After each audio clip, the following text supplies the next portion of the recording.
12 का एग्जाम देंगे कॉमर्स से, तो ईपीएस जो है इन लोगों के लिए आज हम लेकर के आए हैं सारे ईपीएस का पूरे टॉपिक को आज हम समझाने जा रहे हैं। वीडियो जरा लंबा होगा, घंटा 1.5 घंटा हो सकता है, आप लोगों को छोड़ करके नहीं जाना है। अगर इस वीडियो का आप देख लिए तो ईपीएस में 95+ की पूरी गारंटी हम ले रहे हैं कि आप ला सकते हैं, इसलिए वीडियो को छोड़ करके नहीं जाना है और देखते रहिए आप वीडियो को जो हम पढ़ाने जा रहे हैं आगे। पहले ध्यान दीजिए, आज क्या पढ़ेंगे हम लोग सबसे पहले ईपीएस, है ना। इसमें हम लोगों को जानना है कि उद्यमिता क्या है। इस सभी चीजों को जानने से पहले हमें जानना है कि व्यवसाय क्या है, अर्थात इसे हम लोग क्या कहेंगे, इसमें क्या कहेंगे, बिजनेस। बिजनेस क्या होता है, सबसे पहले इसको जानना है कि बिजनेस क्या होता है।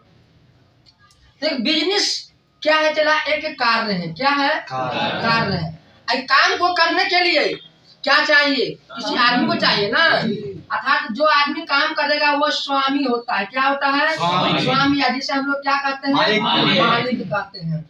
यानी किसी भी आदमी के द्वारा, है ना, किसी भी आदमी के द्वारा जो है तन लगाया जाएगा, मन लगाया जाएगा, धन लगाया जाएगा। तन का मतलब क्या हो जाएगा, मन का मतलब क्या हो जाएगा, धन का मतलब क्या हो जाएगा, पैसा। अगर कोई भी इंसान तन मन धन काम जो करेगा तो शरीर से, सपोज दैट अगर मुन्ना शुक्ला को जो है मान लीजिए कि उसे एक बहुत बड़ा मॉल खोलना है बम जो है मुंबई के अंदर में, अगर उस तेरा शरीर को जो है नहीं मतलब आगे बढ़ाएगा, कोई सा भी जो काम करेगा तो उसके लिए क्या चाहिए, उसे हाथ पैर जो चाहिए ना, तो शरीर पहले जो है ना जरूरी है। इसीलिए कहा जाता है कि पहले आत्मा तब परमात्मा। खाना पीना पहले फुल टाइट कर लीजिए, अगर खाना पीना हम टाइट करके नहीं खाए रहेंगे तो क्या बढ़ा पाएंगे, नहीं। तो पहले आत्मा और तब परमात्मा।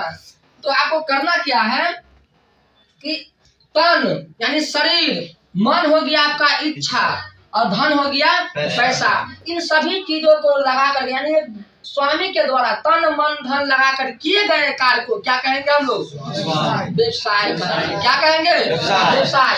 और इसी व्यवसाय को हम लोग क्या कहते हैं, उद्यम कहेंगे। क्या कहेंगे, उद्यम कहेंगे। क्या कहेंगे, उद्यम कहेंगे। और जो आदमी इसको बनाया है उसे हम लोग क्या कहेंगे, उद्यमी कहेंगे। मालिक या स्वामी को हम लोग क्या कहेंगे, उद्यमी कहेंगे। जो आदमी व्यवसाय को बनाएगा, जो आदमी व्यवसाय को रिस्क लेगा, है कि नहीं, उसका जो है रिस्क लेगा बिजनेस में, तो उसे हम लोग क्या कहेंगे, उसका जो लाभ हानि का जो वहन करेगा उसे हम लोग क्या कहेंगे, क्या कहेंगे, उसे मालिक या उसे साहसिक कहेंगे। क्या कहेंगे, साहसिक। लिखे होंगे यहाँ पे टॉपिक में साहसिक, है ना, नंबर में। तो उसको कहाँ पर है साहसिक, 3 नंबर में सर, 3 नंबर में, है ना। ये उद्यमी है, और यही उद्यमी क्या है, उद्यमी कहते हैं या उसको साहसिक कहते हैं। ठीक है, इतना आप लोगों को याद रखना है। तो स्वामी के द्वारा तन मन धन लगा के किए गए कार्य को क्या कहेंगे, व्यवसाय कहेंगे। चलिए उसके बाद होता है, बात करते हैं उद्यमिता का। कौन के बाद जो बात होगा, उद्यमिता का। तो उद्यम और उद्यमी इन दोनों के बीच जो कार्य की जो प्रक्रिया है उसे हम लोग क्या कहते हैं, उद्यमिता कहते हैं। क्या कहते हैं, उद्यमिता कहते हैं। सपोज दैट आप लोग अंग्रेजी पढ़ते होंगे, किसी भी ट्रांसलेशन के लिए क्या चाहिए आपको, सब्जेक्ट वर्ब और ऑब्जेक्ट चाहिए। चाहिए नहीं चाहिए, सब्जेक्ट वर्ब और ऑब्जेक्ट चाहिए। तो समझ लीजिए कि आपका उद्यमी जो हो गया सब्जेक्ट हो गया, उद्यम क्या हो गया, ऑब्जेक्ट हो गया, और दोनों के बीच जो कड़ी की तरह जो काम करता है वो क्या हो गया आपका, ये उद्यम वर्ब हो गया। तो वर्ब आप लोग पढ़े होंगे, जो काम प्रक्रिया को जो हम लोग क्या करते हैं, जो क्रिया को जो क्या करते हैं हम लोग वर्ब करते हैं, जिसके अंत में क्या लगा होता है ना, जैसे खाना पीना हंसना बैठना, जो आप लोग अंग्रेजी पढ़ते होंगे आप लोग देखते होंगे।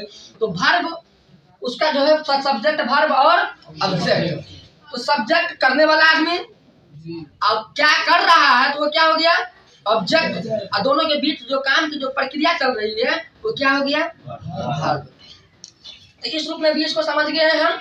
आगे है कि अवसर क्या है, अच्छा इसमें कहेगा कि उद्यम किसे कहते हैं, तो क्या कहेंगे कि व्यवसाय को मुख्य रूप से क्या कहते हैं, उद्यम कहते हैं या उपक्रम कहते हैं। कहीं पे लिखे होंगे उपक्रम कहते हैं, तो इसको क्या कहेंगे हम लोग, उपक्रम कहते हैं। बिजनेस को जो क्या कर सकते हैं, उपक्रम भी जो हम लोग कर सकते हैं। उसके बाद ध्यान दीजिए आप लोग, उद्यमी जो व्यवसाय को बनाएगा, जो उसका लाभ हानि को वहन करेगा, है ना, उसे हम लोग उद्यमी या साहसिक कहते हैं। उसके बाद है अवसर। क्या है, अवसर, जिसे हम लोग कहते हैं मौका। क्या कहेंगे, मौका। किसी भी काम को करने के लिए आपके पास अनेक तरह के विकल्प क्या होंगे, मौजूद होंगे। कई सारे अवसर जो है उसमें आपको मौजूद होंगे। उसमें से किसी जितने सारे मौका जो है आपके पास मौजूद होते हैं, वही सब क्या है, अवसर है। सपोज दैट आपके पास अभी एग्जाम का जो है कुछ दिन बाकी, 10 दिन बाकी है ना, 6-7 दिन जो है, 10 दिन बाकी है। तो आपके पास अभी मौका है कि आप पढ़े, जो सब्जेक्ट आपको कोचिंग में पढ़ाया गया है, जो ऑब्जेक्टिव आपको बताया गया है, दिया गया है, उसको पढ़े। और जो वीडियो हम आपको बता रहे हैं, इस वीडियो को सही से देखें, ठीक है, तभी जा करके आप जो है एग्जाम में अच्छे अंक ला सकते हैं। तो आपको जो है ये एक अवसर है आपके लिए। अगर इस अवसर को आप छोड़ रहे हैं, यानी समझ लीजिए कि आप अपने आप को बहुत ज्यादा पीछे कर रहे हैं। अवसर में भी 2 टाइप का होता है। एक होता है आपका जो है शुभ अवसर। अब इस शुभ अवसर क्या हो गया, जैसे शादी ब्याह आप लोग देखते हो तो शुभ लिखाता होगा, शुभ अवसर, है ना। उसी प्रकार से इसमें भी होता है शुभ अवसर। तो शुभ अवसर का मतलब होता है कि आपके पास अनेक तरह के विकल्प जो है क्या है, मौजूद है। उसमें से जो सबसे बेस्ट अवसर है, जो मेन लोग आपको मिल गया, वो क्या हो गया, शुभ अवसर। आगे है इसकी पहचान। अब आपके पास अनेक तरह के विकल्प क्या मौजूद है, उनमें से किसी एक टॉपिक को आप लोग जो है क्या करेंगे, पहचान कर लेंगे, तो वही क्या हो गया, आपका पहचान। तो पहचान को जो जानते ही है। आगे वातावरण या पर्यावरण, क्या है, वातावरण या पर्यावरण। तो हमारे इर्द गिर्द जितने भी धूल कण मिट्टी ये सब जो है मौजूद है, सब क्या है, वातावरण। लेकिन एक बिजनेस के लिए हम लोग पढ़ेंगे यहाँ पे वातावरण। तो बिजनेस के लिए वातावरण क्या, बिजनेस के लिए बहुत ही बड़ा जो है एक मुद्दा माना जाता है यहाँ पे, ठीक है। तो ध्यान दीजिए आप लोग, पर्यावरण जो है, आप पहले के जमाने में क्या था कि फटा हुआ पैंट, छोटा पैंट लोग गरीब आदमी पहनते थे। लेकिन अभी क्या है कि यह फैशन बन गया है।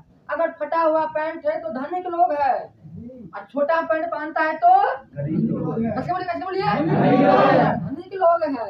अभी फटा हुआ पैंट लड़कियों के लिए और लड़कों के लिए क्या बन गया है, अच्छा डिसीजन होगा, सूक्ष्म, तो सही डिसीजन लेगा वो सूक्ष्म, तो वही उसका सही वातावरण जो है ना वहाँ पे कहलाया जाएगा।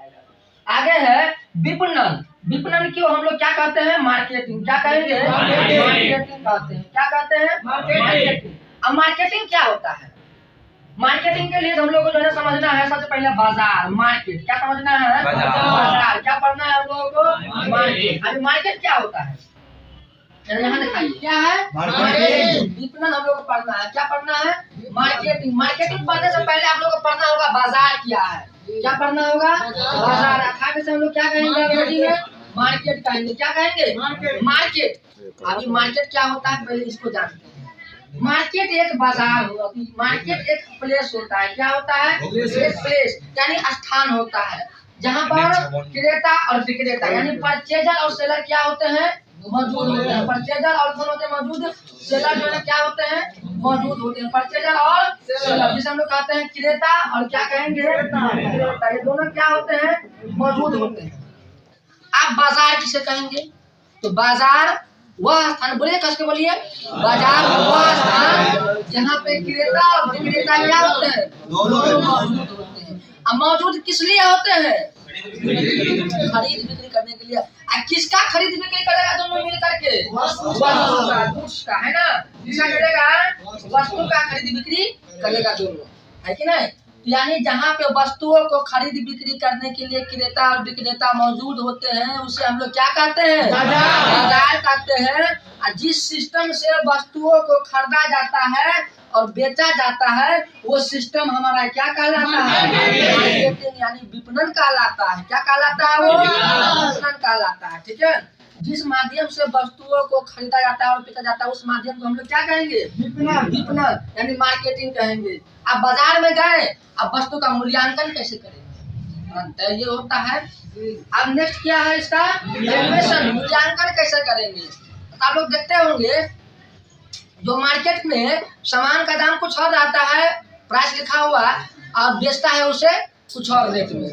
कभी ऐसा होता है कि प्राइस अगर मान लीजिए कि 10 रुपया है, तो दुकानदार 10 का 10 में ही बेचते हैं। अगर प्राइस 10 रुपया है तो कभी 12 में बेच देते हैं। क्या, अब प्राइस 10 रुपया है तो कभी 6 में बेच देते हैं। कभी फायदा भी लेता है, कभी घाटा भी लेता है, कभी दाम का दाम जो है उसको बेच दिया जाता है।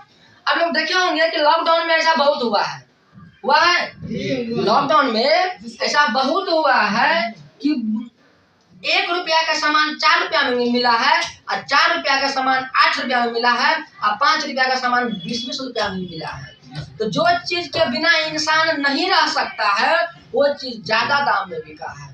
जैसे मान लीजिए आप लोग, एक गुटखा होता है, गुटखा खाने वाला जो लड़का सब जो होता है वो 5 रुपए की गुटखा 20 रुपए में भी लेके जो खाया है लॉकडाउन में। तो ऐसा कब होता है, वहाँ के एनवायरनमेंट, वहाँ का जो पर्यावरण, वहाँ का जो कंडीशन है उसको देखा जाता है, उसके हिसाब से रेट का क्या मूल्यांकन किया जाता है।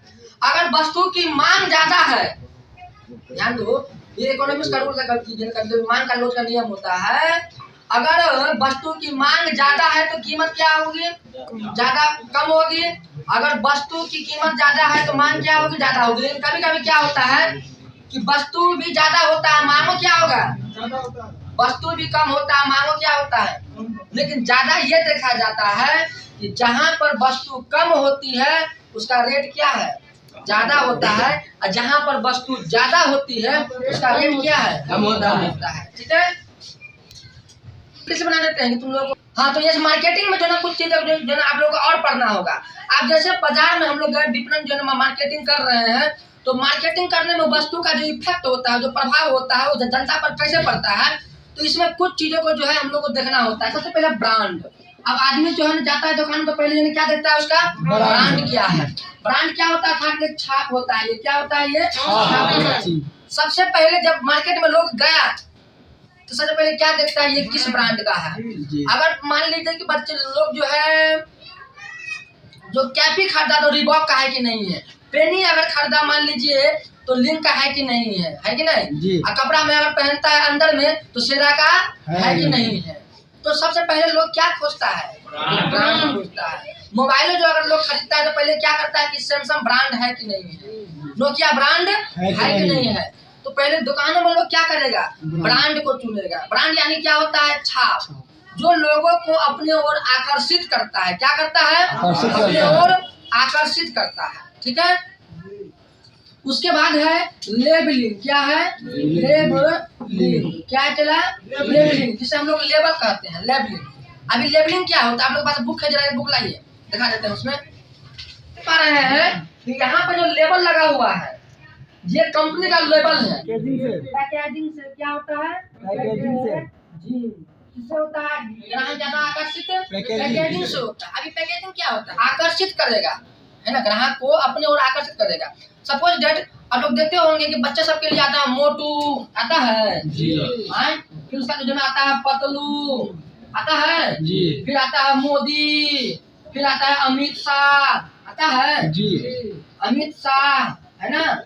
आप लोग देखते होंगे कि कुरकुरे सब में टंच, क्रंच, फ्रंच, इस सब टाइप का, उसमें अंदर में तो माल कुछ नहीं होता, बहुत कम रहता है, लेकिन पैकेजिंग उसका इतना हार्ड लेवल का जो है ना कर देता है जिसका कोई ये नहीं है। अब उस हार्ड लेवल पैकेजिंग की वजह से ग्राहक क्या होता है, क्या होता है, लोभा जाता है। आप कहने का मतलब है कि जो चीज दिखता है वही क्या है, मार्केट में बिकता है। अभी का जो सिचुएशन बन गया है मार्केट का, कि जो दिखता है वही क्या है, बिकता है। अब कोई सामान ब्रांडेड है, खुला में है, लेकिन फिर भी क्या है, उतना नहीं बिकता है। लेकिन अंदर में सामान कम है, लेकिन पैकेजिंग उसका अगर बहुत ज्यादा है तो लोग उसे क्या करता है, खरीदने, मतलब खरीद लेता है। क्या होता है, लोग उसे खरीद लेता है। तो ग्राहक जो आकर्षित होता है, अट्रैक्ट होता है उस वस्तु को खरीदने के लिए, सबसे ज्यादा इसमें से किससे, पैकेजिंग से। पैकेजिंग से बहुत सारे लोग तो ऐसे होते हैं कि जब वो मार्केट में जाते हैं तो ब्रांड को नहीं देखते हैं ये किस कंपनी का ब्रांड है, ब्रांड को नहीं पहचानते हैं। बहुत सारे लोग लेबल को भी नहीं देखते हैं, डायरेक्ट लाइटिंग है, पैकेजिंग है तो बढ़िया है। कहावत है कि नया नए दिन और पुरान का दिन सब दिन। इस चीज को लोग फॉलो नहीं करता है, पैकेजिंग देखता है, खरीद लेता है। टंट लीजिएगा, खूब मोटू पतलू सब है, मोदी जी सब है, अमित शाह सब, मोटा मोटा छाप दिया रहा, मोदी जी का छाप दिया रहेगा उस पर। अमित शाह है तो अमित शाह का छाप दिया रहेगा उस पर। टंच, क्रंच, फ्रंच, ये सब आता है ना, सब पे अलग अलग छाप दिया रहेगा। तो आप लोग उसे देख करके जो है लुभाने की कोशिश नहीं करोगे बच्चे सबको, ठीक है। जैसे पैकेट के फाड़ोगे तो मालूम पड़ेगा कि अंदर में थोड़ा सा ही है और मटेरियल क्या है, थोड़ा सा ये कुछ नहीं है उसके अंदर, केवल जो है सो पैकेजिंग है। अब पैकेजिंग जो है तो क्या है, पैकेजिंग है। कहा है कि दूसरा के दे छमका हुआ और जब हम छीन लेला तो मुंह की भागे, तो फ्री का दिया कम दाम में दिया हुआ चीज का महीना है, तो ये पैकेजिंग ही होता है। अब देखो पैकेजिंग से क्या लाभ हो सकता है, पैकेजिंग से लाभ क्या हो सकता है। मेन टॉपिक ये है कि वस्तु को पहला सुरक्षित रखेगा। क्या करेगा, सुरक्षित रखेगा। क्या रखेगा, सुरक्षित रखेगा। सही बात है। अगर मान लीजिए कि ये मार्कर है, इस पे जो है कैमलिन लिखा हुआ था पूरा ओरिजिनल में, है कि नहीं। आज जैसे ही इसको हम बराबर यूज कर रहे हैं, इस पे हाथ आ रहा है और जा रहा है, इसका लिखावट क्या है, हट गया। अगर इसी चीज को अगर हम पैक करके टेप लगा करके पन्नी लगा करके इसको यूज नहीं करते, वैसे का वैसे रख देते, तो क्या ये मिटता नहीं मिटता। तो वस्तु को पैकिंग करने से क्या लाभ होता है, सबसे पहले वस्तु सुरक्षित रहता है, टिकाऊ रहता है। जो चीज हवा लगने के कारण एक दिन में खराब हो जाएगा, 2 घंटे में खराब हो जाएगा, अगर वो पैकिंग है और उसके अंतर्गत जो है गैस भरा हुआ है, तो क्या होगा, वो खराब जल्दी नहीं हो सकता है। ठीक है, इसीलिए वस्तु को पैकिंग किया जाता है।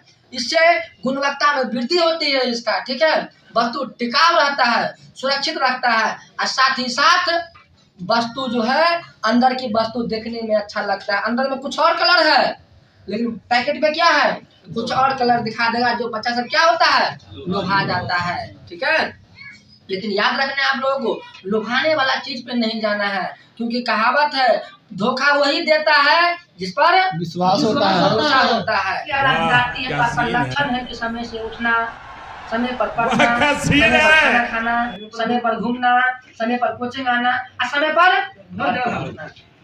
नेक्स्ट है उपकरण का चुनाव। आप लोगों को तो बता ही दिए हैं कि किसी भी काम को आप कीजिएगा तो आपके मन में अनेकों तरह का बिजनेस आएगा कि यार हम दवा का दुकान कर लेते, यार हम जो हवाई जहाज का एयरपोर्ट खोल लेते, या बहुत बड़ा जो है जनरल स्टोर खोल लेते, या मेडिसिन का दुकान खोल लेते, या कपड़ा का बहुत बड़ा मॉल खोल लेते। आपके पास बहुत तरह का ऑप्शन मौका क्या है मिलेगा, लेकिन उनमें से किसी एक का आपको क्या करना है, चुनाव करना है, और उसी रास्ता पे आप चलिएगा तो सक्सेस हो जाइएगा। 10 रास्ता पे चलने वाला आदमी कभी सफल नहीं होता है, क्योंकि उसका ध्यान क्या है, 10 जगह है। अगर आप टीचर है तो केवल आपका ध्यान कहाँ होना चाहिए, पढ़ाने पर होना चाहिए। अगर आप स्टूडेंट है तो आपका ध्यान क्या होना चाहिए, केवल पढ़ने की तरफ होना चाहिए, है कि नहीं। आपका लक्ष्य क्या है, पढ़ाई की तरफ होना चाहिए। ठीक है, अगर आप काम कर रहे हैं तो आपका पूरा फोकस काम की तरफ होना चाहिए। अगर आप इंडियन आर्मी की तैयारी कर रहे हैं तो पूरा फोकस आपको जो है इंडियन आर्मी की तरफ करना चाहिए।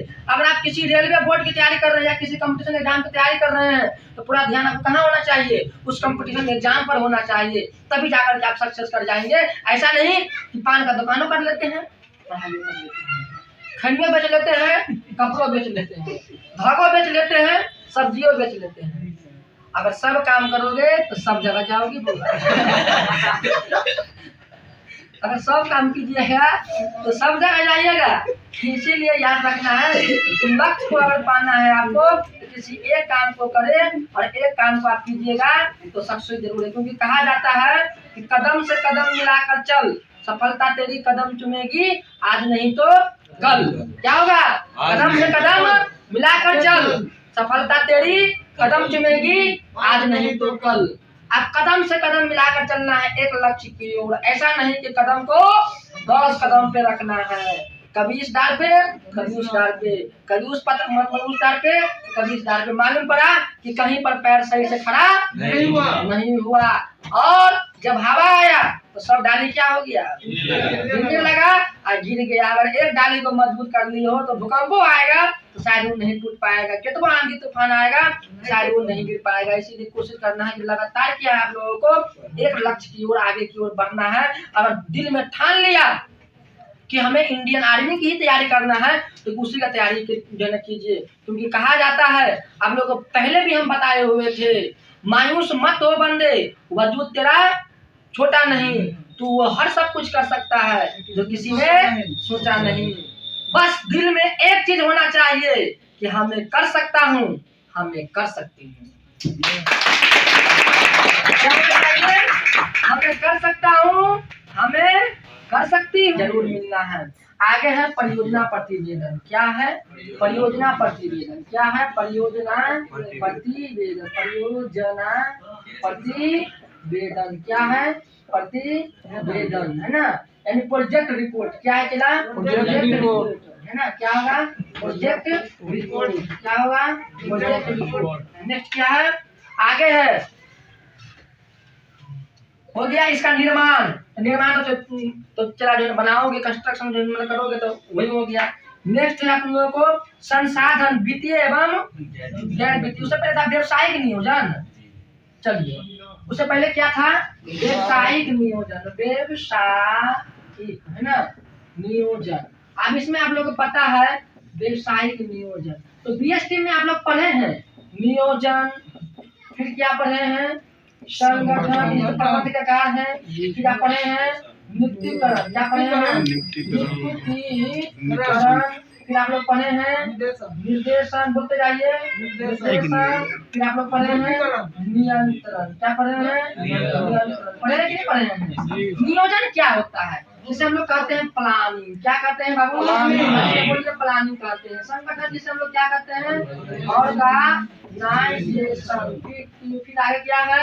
स्टाफिंग। क्या होगा? स्टाफिंग। बोलते जाइए आप लोग बाबू। फिर नेक्स्ट क्या है? निर्देशन। इसे क्या कहते हैं? डायरेक्टिंग। क्या कहेंगे? डायरेक्टिंग कहते हैं। फिर संयोजन क्या है? कंट्रोलिंग। क्या है? कंट्रोलिंग। अभी प्लानिंग क्या होता है? इसको व्यंजन करना। प्लानिंग क्या होता है? प्लानिंग, सपोज किसी भी काम को करने के लिए सबसे पहले क्या करेंगे? दिमाग लगाएंगे कि क्या करना है, कब करना है, कैसे करना है, किस व्यक्ति के द्वारा करना है और कहाँ किया जाना है। यानी किसी भी काम को करने से पहले उस पर पूर्ण मनन करना ही क्या कहलाएगा? नियोजन। मुन्ना शुक्ला जी मन में सोचेंगे बात, हमें ऐसे करना है, वहाँ करना है, अब करना है, मतलब क्यों करना है, कब करना है, कैसे करना है, नहीं किस व्यक्ति के लिए करना है या किस व्यक्ति के द्वारा करना है। इन सभी चीजों को हम लोग क्या करें? नियोजन। अगर ऑब्जेक्टिव में पूछ दिया कि भविष्य में झांकने की कला को, तो क्या कहेंगे? क्या कहेंगे? सही से बैठिए, सही से बैठिए, आगे करके जेब में साइन निकालिए, पावर में आइए, पावर में। क्या कहेंगे? नियोजन। क्या कहेंगे? नियोजन। या किसी भी काम को करने से पूर्व उस पर मनन करने या चिंतन करने की क्षमता को क्या कहते हैं? नियोजन। क्या कहेंगे? नियोजन। लड़की सब तो बोलते ही नहीं, कैसे बोलिए? क्या होगा? नियोजन। नियोजन। आगे है संगठन, यानी समूह से बना है ना। क्या बना है? समूह से। संगठन यानी ग्रुप। संगठन दो या दो, संगठन प्रबंध का क्या है? दूसरा शब्द है। संगठन दो या दो से अधिक व्यक्तियों का समूह होता है जो किसी भी लक्ष्य को प्राप्त करने के लिए है ना मिल करके जो ना क्या करते हैं? वो लोग कार्य करते हैं। उसे हम लोग क्या करते हैं? संगठन कहते हैं। कि दो या दो से अधिक व्यक्तियों के द्वारा मिलकर किसी भी लक्ष्य को प्राप्त करने के लिए जो प्रयत्न होते हैं या काम करते हैं उसे क्या करते हैं? संगठन। जो आप देख सकते हैं इस फोटो में, आप लोग जो देख सकते हैं कि सारे टीम जो ना मिला हुआ है, एक बनाया हुआ है संगठन। तो संगठन दो टाइप का होता है, एक औपचारिक होता है, दूसरा क्या होगा? औपचारिक। जो जानबूझ करके जो बनाया जाएगा वो औपचारिक होगा, जो अपने आप बन जाएगा उसे क्या कहेंगे? औपचारिक। इसके लिए पूरा बीएसटी में जो है ना आप लोग डिटेल्स में हम पढ़ाई दिए हैं कल, ठीक है। चलिए नेक्स्ट है नियुक्तिकरण। अब संगठन में क्या होता है कि कभी कभी जो है काम आवश्यकता से अधिक बढ़ जाता है, तो किसका सहारा लेते हैं हम लोग? बड़ापन का। क्या लेते हैं? बड़ापन का सहारा लेते हैं। और काम ज्यादा बढ़ गया तो क्या करेंगे? क्या लेंगे सहारा? विकेंद्रीकरण का ना। तो क्या करेंगे? विकेंद्रीकरण का जो सहारा हम लोग लेंगे और डिसेंट्रलाइज करके जो है उसको क्या करेंगे? हम लोग काम को डिपार्ट को अलग अलग जो है बांटेंगे। आगे नियुक्तिकरण। अब संगठन बना, समूह बना, अब उस समूह में से जो भी लोग आए हैं उसमें से सबको सेलेक्ट कर, किसी एक को सेलेक्ट करेंगे या दो को सेलेक्ट करेंगे काम को करने के लिए, तो उसे हम लोग कहते हैं नियुक्तिकरण। चला, इसमें तीन गो चीज होता है नियुक्तिकरण में। तुम लोग को होता है पहला भर्ती, फिर क्या होता है?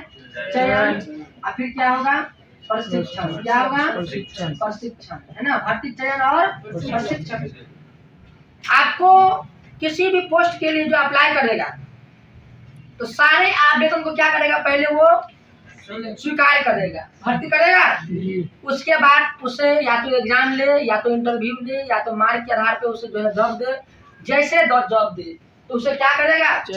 चयन करेगा उतना को, कुछ को छांट करके उसमें छट गया, बाकी को जो है चयन किया, सिलेक्ट किया, और सिलेक्ट करने के बाद जो कर्मचारी सिलेक्ट हुआ है काम को करने के लिए तो उसे क्या दिया जाएगा? ट्रेनिंग। प्रशिक्षण, यानी उसे ट्रेनिंग दिया जाएगा। क्या दिया जाएगा? ट्रेनिंग दिया जाएगा, है नहीं? क्या दिया जाएगा उसको? ट्रेनिंग। क्या दिया जाएगा? ट्रेनिंग जो है उसको दिया जाएगा, है कि नहीं? क्या दिया जाएगा उसको? ट्रेनिंग दिया जाएगा, है कि नहीं? उसे भर्ती करेंगे लोगों को, जितने सारे आवेदन आएंगे पूरा क्या करेंगे? पहले स्वीकार करेंगे, या तो उस एग्जाम बेसिस या मार्क बेसिस या इंटरव्यू लेकर के जो है क्या करेंगे? उसको सिलेक्ट करेंगे। क्या करेंगे? सिलेक्ट करेंगे, और सिलेक्ट करने के बाद उसे क्या देंगे? प्रशिक्षण यानी ट्रेनिंग देंगे। क्या देंगे उसको? ट्रेनिंग देंगे। क्या देना है? ट्रेनिंग देना है, और ट्रेनिंग दे करके ही काम पर लगाएंगे। क्योंकि अभी का जितना भी कंपनी हो रहा है सारा एक भी स्टाफ को बिना ट्रेनिंग का नहीं रखता है, क्योंकि जानता है कि जो बच्चा, जो वर्कर या जो एम्प्लॉय अगर ट्रेनिंग लेकर के हमारे कंपनी में आता है तो काम को क्या है वो अच्छे से करेगा। सपोज दैट कंपनी में मशीन से जो है ना काम होता है, क्या होता है कंपनी में काम? मशीन से होता है। और किसी अनट्रेंड आदमी को ले आया जाएगा काम करवाने के लिए, मालूम पड़ा कि उसका हाथ कट गया।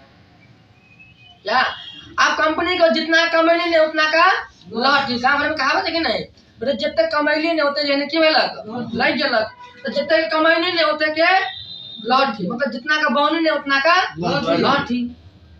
तो कंपनी वाला चाहता है कि भाई इससे 15,000 तो सैलरी हम दे ही रहे हैं, ये अनट्रेंड है, अगर इसका हाथ कट गया, हो सकता है कि पैर कट गया, हो सकता है बाय द वे कहीं आदमी मर जाए मशीन में कट करके, तो उसको क्या है? पैसा जो है उसको भरना पड़ेगा ना। जिस वजह से कंपनी चाहता है कि अब एक भी वर्कर को ऐसे को जॉब दिया जाए, पहले सिलेक्ट करेंगे, उसके बाद जो उसे पहले ट्रेनिंग देंगे, और तब उसे क्या करेंगे? हम लोग काम पर लगाएंगे। तो नियुक्तिकरण प्रबंध का क्या है? तीसरा कार्य। जो लोगों को रिक्त यानी खाली पदों के लिए नियुक्त किया जाता है, उस पर क्या होता है? नियुक्त किया जाता है। नियुक्त मतलब क्या होगा? उसे रखा जाता है, भर्ती किया जाता है। ठीक है, आगे निर्देश क्या है? नेक्स्ट टॉपिक क्या है हम लोग का? निर्देशन है, मतलब डायरेक्टिव। आप उसको सेलेक्ट कर लिया, अब क्या होगा? अगर वो आदमी है तो अपने से नीचे का जो जितना वर्कर होगा सब कुछ क्या करेगा? वो निर्देश देगा, आदेश व निर्देश देगा।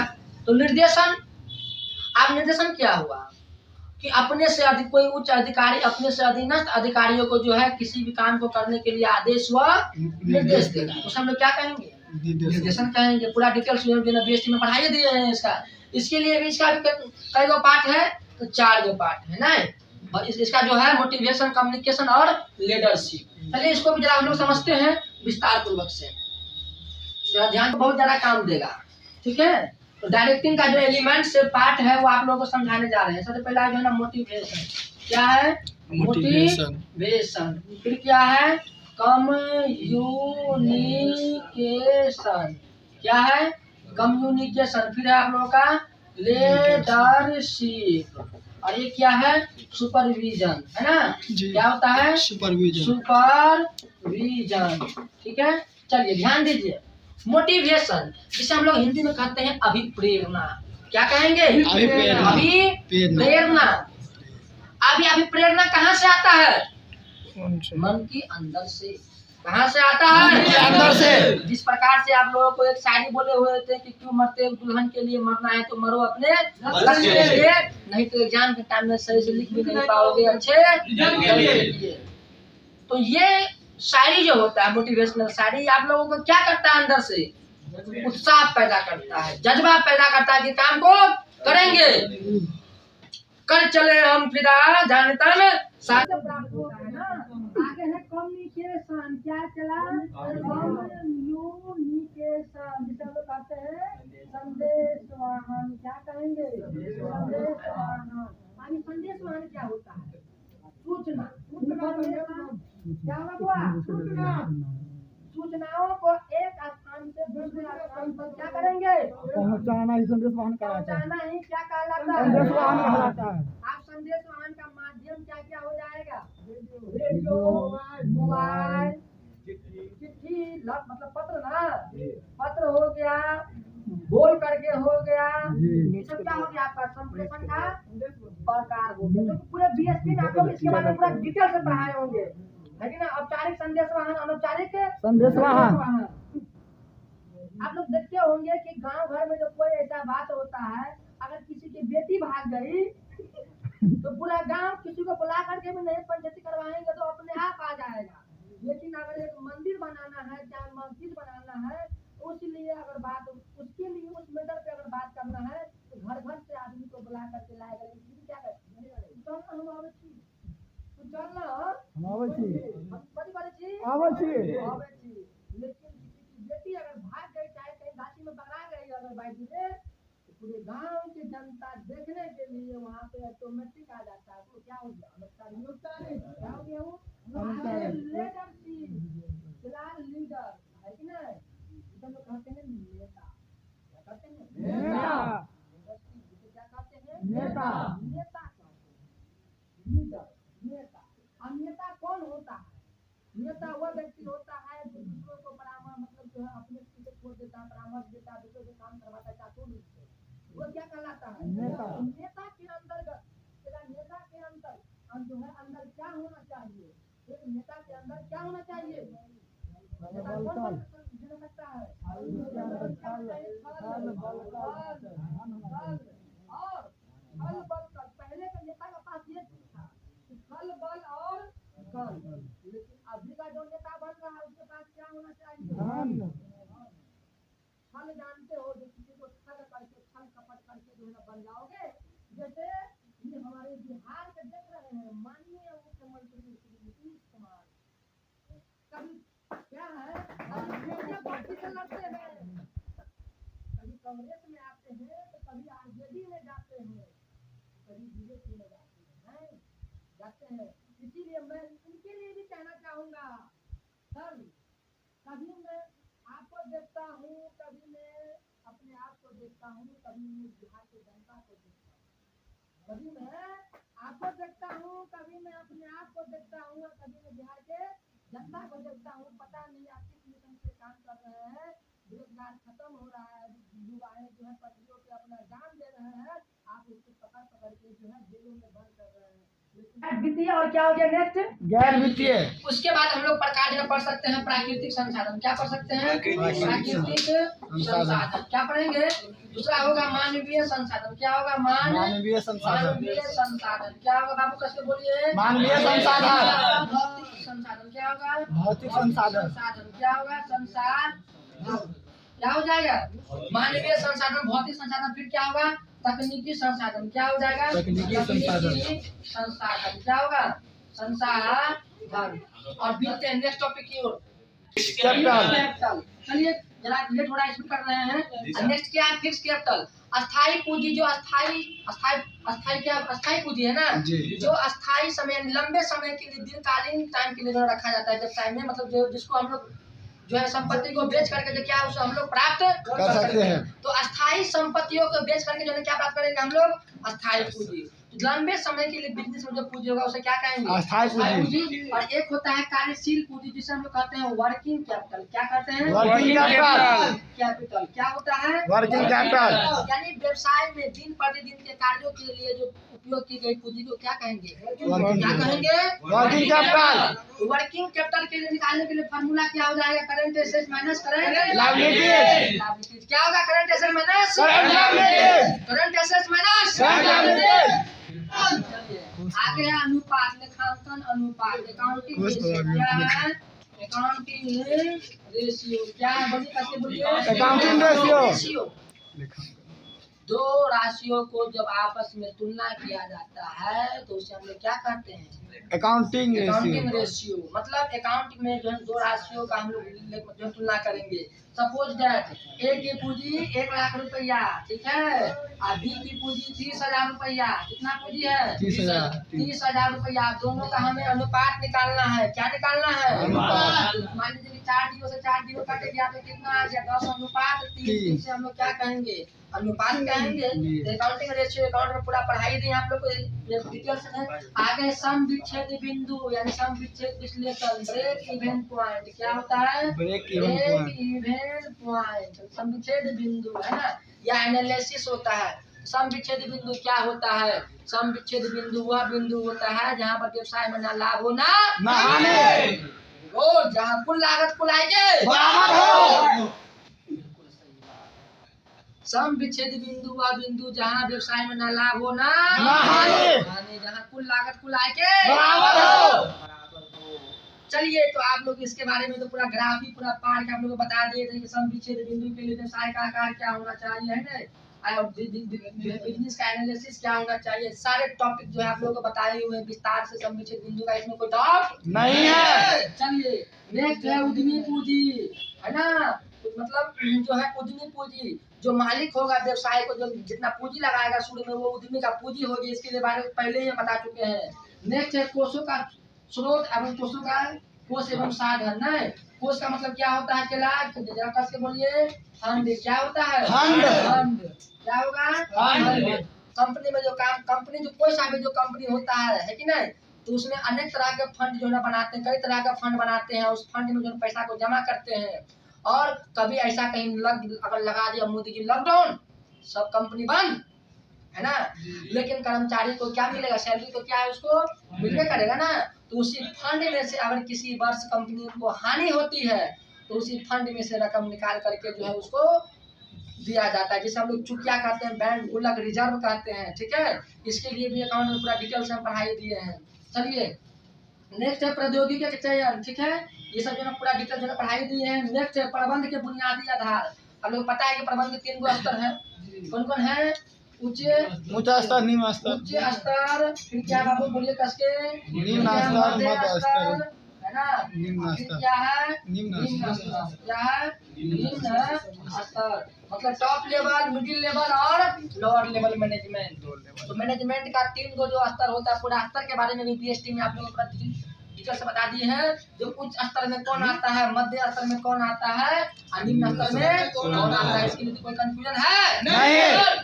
क्या है? नहीं। इस बार 95 पार करना है कि नहीं करना है? बिल्कुल सही। अगर हमसे पढ़ रहे हैं तो मेरा नाम है रिजल्ट गुरु।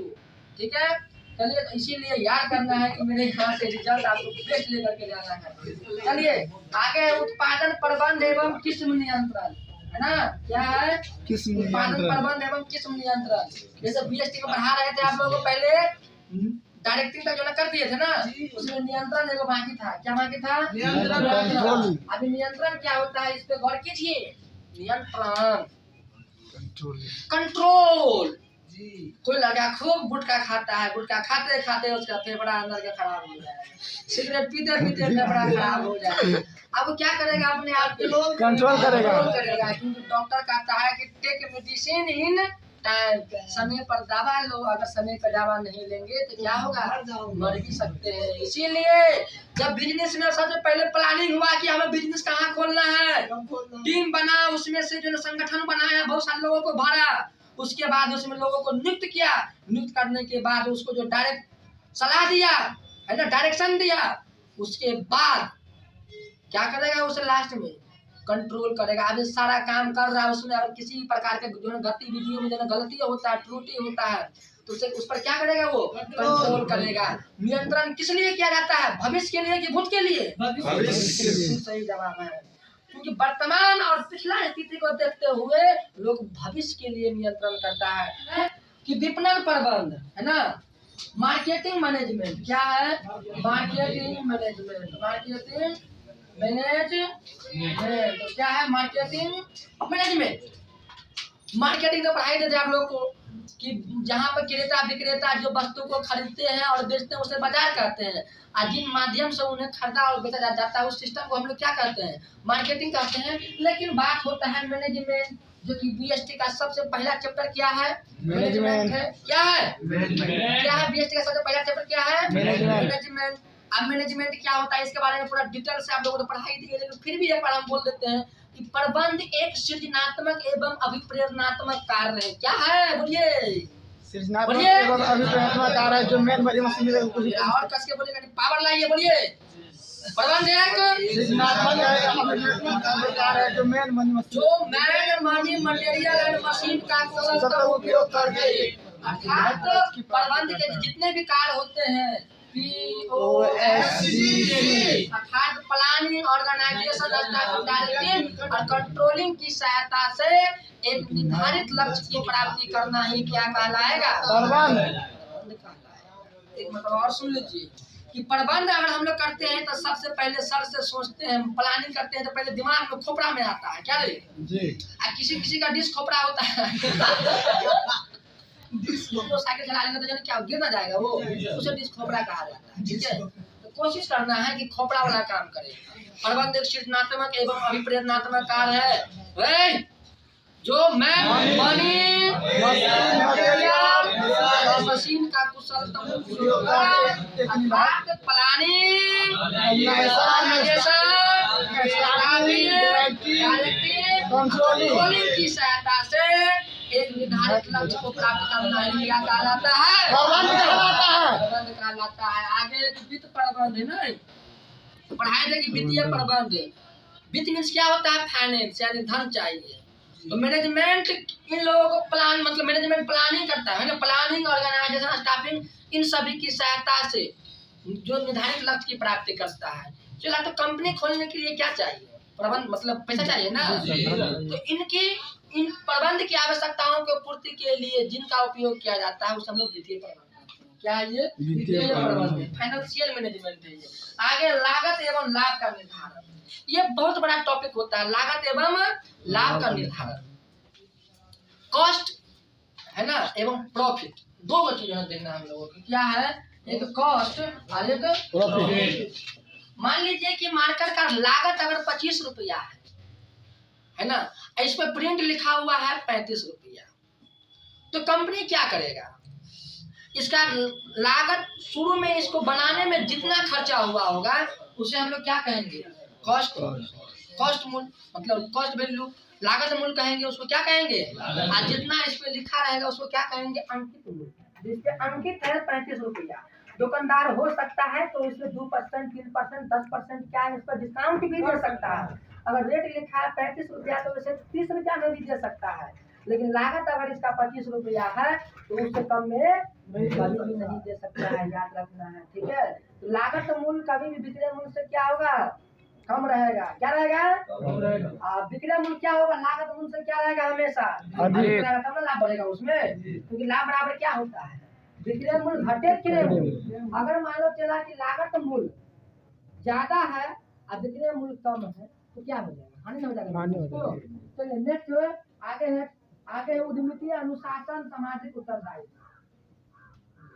अगर कंपनी खुला हुआ है तो कंपनी में अगर डिसिप्लिन नहीं होगा, अनुशासन नहीं होगा तो क्या कंपनी चल पाएगा?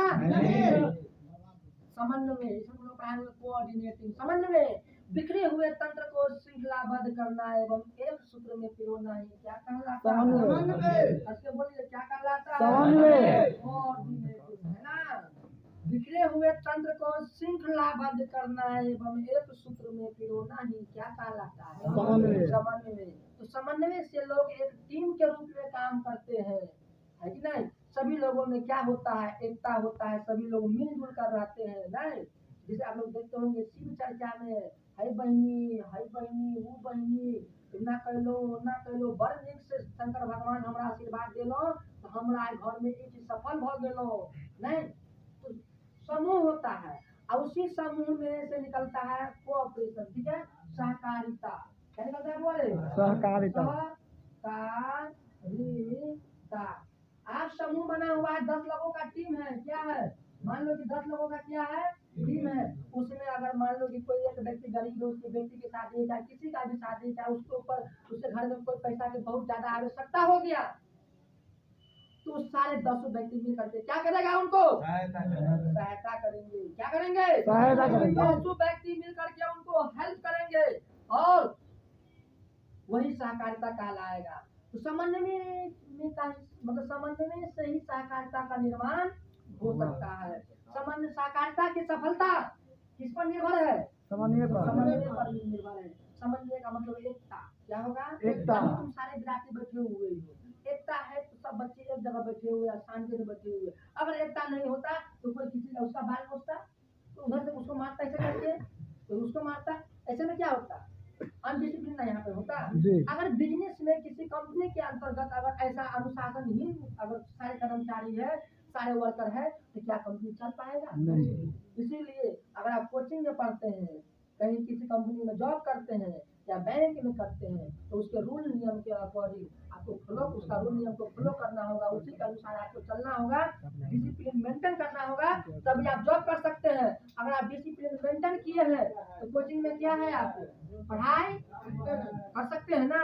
अगर आप डिसिप्लिन मेंटेन नहीं करते हैं तो कोचिंग में पढ़ाई भी क्या है, नहीं कर सकते हैं। अब हम एक बार कह दिए कि बैठ जाओ, अब बार बार कोई बच्चा हल्ला करेगा, बार बार झांकी ताकि झांकी मारेगा, ऐसे में पढ़ाई क्या है, डिस्टर्ब ना होगा, क्या होगा,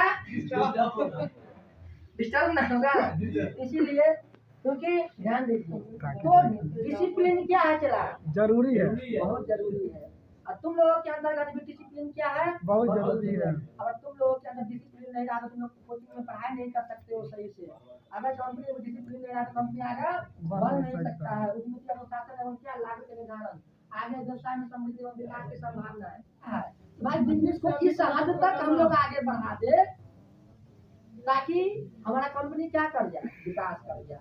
तो शुरू में आप लोग को पूरा ईपीएस में भी जो है ना पढ़ाई देंगे, बिक्री और संविधान में तो क्या अंतर है, क्या ये विकास तक क्या अपना डिटेल से बता दिए हैं। तो आप लोग कोशिश करें कि घर पे ये जो वीडियो है इसको स्टेप बाय स्टेप पढ़े, और हमारा जो नोट्स है उस नोट्स को अगर आप लेना चाहते हैं तो कमेंट में जो है यूट्यूब पर आप अपना जो है मेरा कॉन्टैक्ट नंबर भी है, अपना कॉन्टैक्ट नंबर जो है दे दे या हमारा कॉन्टैक्ट नंबर पे आप जो है संपर्क कर सकते हैं। आप फ्री ऑफ कॉस्ट आप PDF जो है आप प्राप्त कर सकते हैं। हमारा इसका GST EPS अकाउंट सबका नोट्स आप हमें कॉन्टैक्ट करके प्राप्त कर सकते हैं। थैंक यू, धन्यवाद, मिलते हैं नेक्स्ट क्लास में। जय हिंद। मजा आया और